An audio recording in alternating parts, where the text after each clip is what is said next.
عليكم ورحمة الله وبركاته. ازيكم يا ابطال سنة 5؟ عاملين ايه؟ يا رب تكونوا بخير.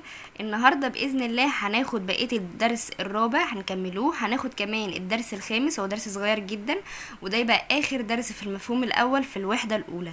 الفيديو ان شاء الله النهاردة صغير وبسيط وسهل جدا، هنخلصوه ونحل عليهم بإذن الله في الفيديو القادم على المفهوم الاول كامل. كملوا الفيديو للآخر علشان وتفهموا كويس الدرس. 10 بيتكلم عن الأزهار والبذور. الأزهار عندي ليها أشكال وألوان وأحجام مختلفة. يعني مثلا عندي أزهار كبيرة وألوانها زاهية. يعني ايه أزهار كبيرة؟ كبيرة في الحجم.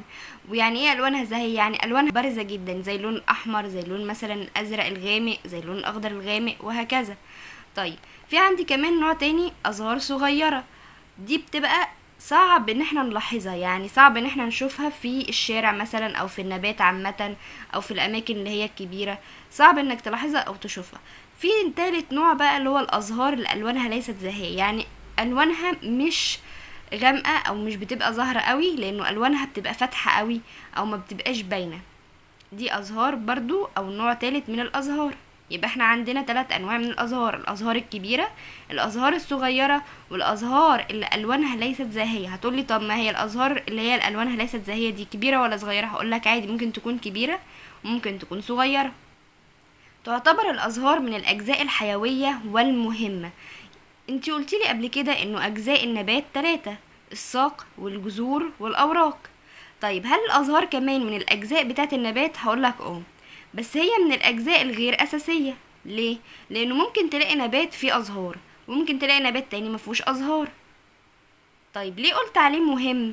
علشان هو ليه وظيفه مهمه جدا في التكاثر. هتقولي يعني ايه التكاثر؟ التكاثر هو انتاج نباتات جديده، عامل بالظبط كده زي الانسان مثلا بيتكاثر علشان ما ينقرضش، عشان مثلا يبقى فيه اطفال مثلا ويبقى فيه ناس كتير وهكذا. نفس النظام برضو الازهار هي العضو المسؤول عن التكاثر، والتكاثر هو انك تنتج نباتات ايه جديدة، علشان النباتات ديت ما تنقرضش وما تختفاش، بمعنى اصح تبقى لسه موجودة ويبقى فيه نباتات تانية كتير وهكذا.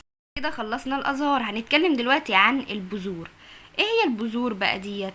قال البذور ديت اللي هي الحبوب الصغيره جدا ديت. قلت لك مثلا دلوقتي ازرع لي نبات معين، هتقولي ماشي، ازرعه ازاي؟ هقول لك هات بذره النبات اللي انت عايز تزرعه دوت وحطها في الارض او في التربه، وبعد ما تحطها في التربه اسقيها ميه واعتني بيها كويس وحطها في ضوء الشمس، النبات عندك هينمو.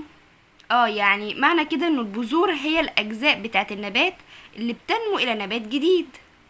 معنى كده برضو ان البذور دي من اجزاء النبات. ايوه من اجزاء النبات.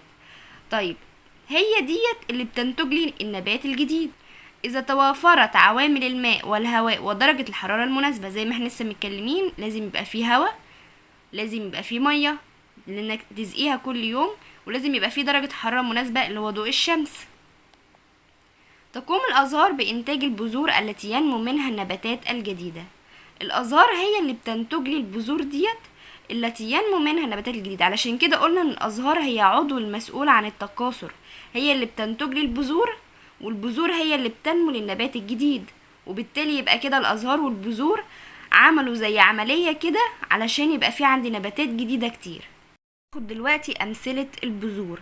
هو في امثلة للبذور؟ البذور دي انواع مختلفة في الحجم، مختلفة في اللون، مختلفة في الاشكال، ومختلفة طبعا انها بتديلي نباتات مختلفة. كل بذرة بتديلي نبات مختلف عن البذرة الاخرى. طيب اول مثال عندي بيقول لي ايه ده؟ زهرة. دي زهرة. اسمها ايه الزهرة دي؟ اسمها زهرة عباد الشمس. قال انه الاجزاء الصغيرة الداكنة اللون الموجودة وسط زهرة عباد الشمس هي ديت البذور بتاعت الزهرة دي. يعني الاجزاء اللي موجودة في الوسط ديت الصغيرة ديت هي ديت البذور بتاعت الزهرة. طيب ايه اللي في الجنب دوت الاسود دوت؟ هي دي البذور بتاعتها. عارفين ايه هي البذور ديت؟ لو انتم من محبين الاكل اللب، يعني دي اللي هو اللب الاسمر اللي احنا بنشتريه، اسمه لب عباد الشمس. هو دوت البذور بتاعت زهرة عباد الشمس. بتبقى كده لونها داكن، يعني لونها اسود غامق، موجودة في المنتصف. دلوقتي ملحوظة مهمة بتقولي تنمو بعض الزهور مكونة ثمارا، وبداخل هذه الثمار البذور، زي البذور الموجودة داخل ثمرة البطيخ؟ مش فاهم يعني. انا عندي دلوقتي ازهار بتكون لي ثمار، يعني الزهرة بيطلع منها ثمرة. ايه الثمرة ديت؟ فاكهة بقى، خضار، المهم ان هي حاجة ايه بتتاكل.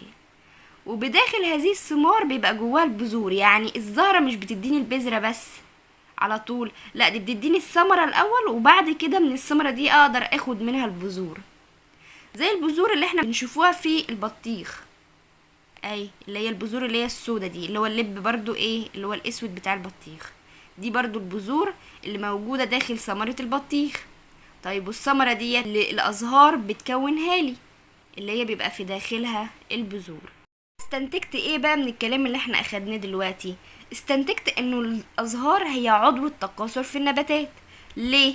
علشان هي اللي بتنتج لي البذور، البذور ديت اللي بتنمو النباتات جديدة، وبالتالي كده بقى عندي انواع كتير.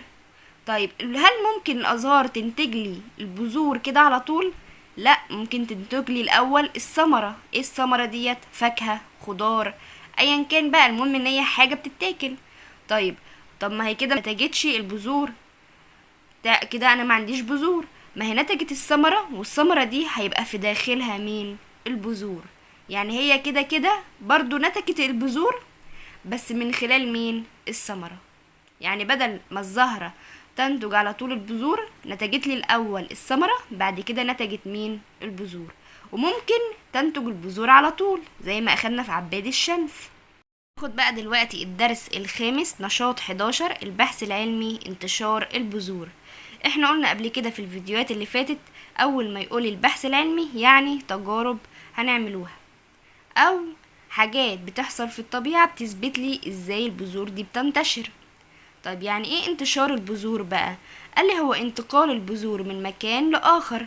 طيب هي ليه اصلا البذور بتنتقل من مكان لآخر؟ علشان تشوف مكان معين او تربة معينة مناسبة للبذرة دي تنمو فيها. الله، يعني البذور كمان بتشوف المكان المعين اللي بترتاح فيه علشان تنمو كويس فيه. طبعا عشان كده هي بتنتشر او بتنتقل. اول مثال عندي هناخدوه على انتشار البذور هو بذرة جوز الهند اللي قدامنا دي. بذرة جوز الهند ديت بتنتقل عبر ايه او بتنتشر عبر ايه؟ قال لي عبر الماء. الماء هو اللي بينقلها. طيب هي بتكون ايه شكلها؟ بتكون مجوفة من الداخل وبتطفو على سطح الماء. هنشوف صورة دلوقتي وهي موجودة على سطح الماء. مثال عندي دلوقتي هو بذرة القيقب. بذرة القيقب ديت زي ما باين قدامي كده في الصورة، هي ليها تراكيب شبه الأجنحة اللي هي الموجودة ديت. طيب ديت بقى بتنتشر أو بتنتقل عبر إيه؟ قال لي بتنتقل أو بتنتشر عبر الرياح اللي هو الهواء. طيب يعني إيه؟ قال لي إنه التراكيب اللي هي زي الأجنحة اللي عندها ديت بتساعدها إن هي تتحرك مع الرياح بسهولة، وبالتالي بتنتقل من مكان لآخر وبتشوف المكان اللي هي عايزاه وتنمو فيه. دي كده صورة بتوضح بذرة جوز الهند وهي بتطفو على سطح الماء. طيب هل هي دلوقتي بذرة جوز الهند ديت ثقيلة ولا خفيفة؟ هقولك لو هي ثقيلة كانت مش هتطفو على سطح الماء، كانت هتغرق. لكن هي علشان خفيفة بتطفو على سطح الماء. يعني انت مثلا لو حطيت مثلا كيسة رميتها في المية هتلاقيها ان هي طفت، لانه الكيسة بتكون خفيفة. انما مثلا لو رميت موبايل في المية هتلاقي ان الموبايل غطس تحت، ما طفاش على سطح الماء. عشان كده قلنا ان بذرة جوز الهند بتطفو على سطح الماء. طيب وبذرة القيقب اهي بتنتقل عبر الرياح، اهي بتطير اهي من الشجرة عشان ليها تراكيب بتشبه الأجنحة، ودي بتساعد الرياح ان هي تنقلها من مكان لآخر.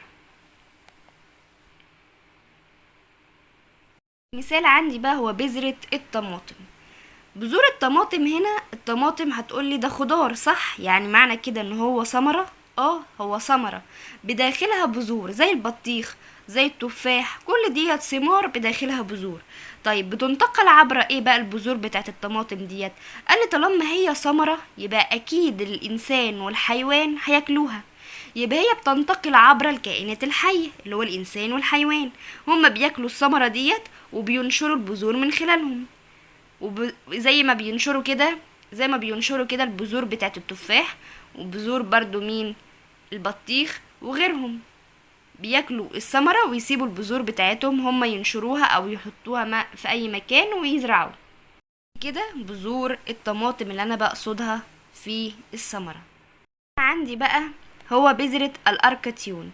الاركتيون هنا عندي زي ما واضح كده قدامي كلها اشواك، فيها اشواك. قال الاشواك ديت سبحان الله بتساعدها على الالتصاق في اجسام الحيوانات او في الفرو او في ملابس الانسان، وبالتالي الحيوان وهو ماشي مثلا هي دلوقتي خلاص مسكت فيه او التصقت في الحيوان في الفرو بتاعه او في الجلد بتاعه، وهو الحيوان دلوقتي بيتحرك من مكان لآخر، وهو بيتحرك البذور ديت ممكن تسقط منه وتقع في المكان دوت، وبعدين يتحرك كمان شوية فبذرة تانية تقع في مكان تاني وهكذا.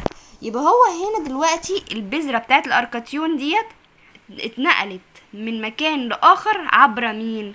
عبر الالتصاق بالكائنات الحية، واقصد هنا بالكائنات الحية الإنسان والحيوان. طب هي هتلتصق في ايه؟ هتلتصق في الملابس بتاعت الإنسان أو هتلتصق في الجلد أو الفرو بتاع الحيوانات. دي الأشواك اهي بتاعت بذرة الأركتيون. خامس مثال عندي بقى هو بذور الهندباء. ايه بذور الهندباء ده؟ قال لي البذور ديت بتبقى عاملة بالشكل دوت زي كأنها ريشة كده، دي برضو بتنتقل عبر الرياح. الله، بتنتقل عبر الرياح زي البذور القيقب، زي بذور القيقب. قال لي هنا بقى بذور الهندباء ليها تركيب مهم جدا شبه الباراشوت. عارفين انتوا الباراشوت اللي هو البتاع اللي هو بيبقى منفوخ دوت وبيبقى منطلق في الهواء؟ دي برضو زيها. علشان كده الرياح ينفع ان هي تنقلها من مكان لآخر، او ينفع ان بذور الهندباء تنتقل من مكان لآخر عبر الرياح، ليها برضو نفس المعنى. طيب فين بقى الباراشوت او البذرة ديت؟ اهي اللي انا بشاور عليها دي، اهي منتقلة في الهواء اهي او طايرة عبر ايه؟ الرياح. هناخد بقى دلوقتي تجربة بتوضح لي ازاي البذور بتنتشر او كيفية انتشارها. بس قبل ما ناخد التجربة هناخد الاول سؤال بيقول لي هل تؤثر خصائص البذرة في طريقة انتشارها؟ يعني ايه خصائص البذرة؟ يعني حجمها، لونها، نوعها. هل ده هيأثر في طريقة الانتشار بتاعتها؟ تعالوا نشوف الإجابة. بيقول لي هنا النتائج والملاحظات بتاعتي. انتشرت نماذج البذور بطرق مختلفة، فعلى سبيل المثال مثلا انتشر نموذج بذرة جوز الهند عن طريق الماء، وانتشر نموذج بذرة القيقب عن طريق الهواء اللي هو الرياح زي ما احنا لسه قايلين الكلام دوت. قال لي ايه بقى اللي انا استنتجته او التحليل بتاعي؟ تعتمد طريقة انتشار البذور على خصائصها زي الشكل والحجم. مش هو كان بيسألني سؤال وبيقول لي هل انتشار البذور بيعتمد على الخصائص بتاعت البذرة اللي هو شكلها وحجمها؟ لما عملت التجربة بتاعت كيفية انتشار البذور فهمت او عرفت انه فعلا انتشار البذور بيعتمد على الخصائص بتاعتها، وبالتالي مثلا لو في بذور صغيرة وشكلها مثلا حاد او شكلها مثلا ليه مثلا زي الباراشوت، طريقة انتشارها هتختلف عن طريقة انتشار البذور مثلا الكبيرة اللي هي المدورة. لسه اخدين الانواع بتاعت البذور كلها، كل نوع بيختلف عن التاني، كل نوع بينتشر بطريقة مختلفة عن الاخر. حلوين احنا نكون خلصنا الحمد لله المفهوم الاول في الوحدة الاولى 5 دروس. ان شاء الله في الفيديو القادم هنحل عن المفهوم الاول كامل، وهنشوف مع بعض الاسئلة اللي ممكن تيجي في الامتحان واهم الاسئلة. استنوني في الفيديو القادم باذن الله.